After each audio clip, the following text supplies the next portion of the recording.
കോലഞ്ചേരിക്ക് സമീപം മൂശാരിപ്പടിയിൽ ATM തകർത്ത് മോഷണത്തിന് ശ്രമിച്ച പ്രതി പിടിയിലായി. ഒഡീഷ കണ്ടമാൽ സ്വദേശി 26 വയസ്സുള്ള അഖില മാലിക്കാണ് പുത്തൻകുരിശ് പോലീസിന്റെ പിടിയിലായത്. കഴിഞ്ഞ 16-നാണ് കോലഞ്ചേരിയിലെ ഫെഡറൽ ബാങ്കിന്റെ ATM തകർത്തത്. ഇയാൾ രാത്രി 9 മണിയോടെ വന്ന് ATMിലുള്ള ലൈറ്റ് കട്ട് ചെയ്തു. പുലർച്ചെ 2-ന് CCTV ക്യാമറ അഴിച്ചുമാറ്റി. 4 മണിയോടെ കമ്പിപ്പാരയുമായി വന്ന് ATM തകർക്കുന്നതിനിടയിൽ ശബ്ദം കേട്ട് അയൽവാസി ലൈറ്റിട്ടു. ഈ സമയം പ്രതി ഓടി രക്ഷപ്പെട്ടു.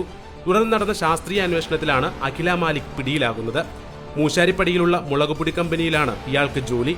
DYSP മുഹമ്മദ് റിയാസിന്റെ നേതൃത്വത്തിൽ ഇൻസ്പെക്ടർ KG ഗോപകുമാർ, SI-മാരായ KS ശ്രീദേവി, CO സജീവ്, ASI-മാരായ KC Suresh Kumar, Biju John, Eldhose, MB Sujith, senior civil police ഓഫീസർമാരായ PR അഖിൽ, എഡ്വിൻ എന്നിവരാണ് അന്വേഷണ സംഘത്തിലുണ്ടായിരുന്നത്. News line, Kolenchery media.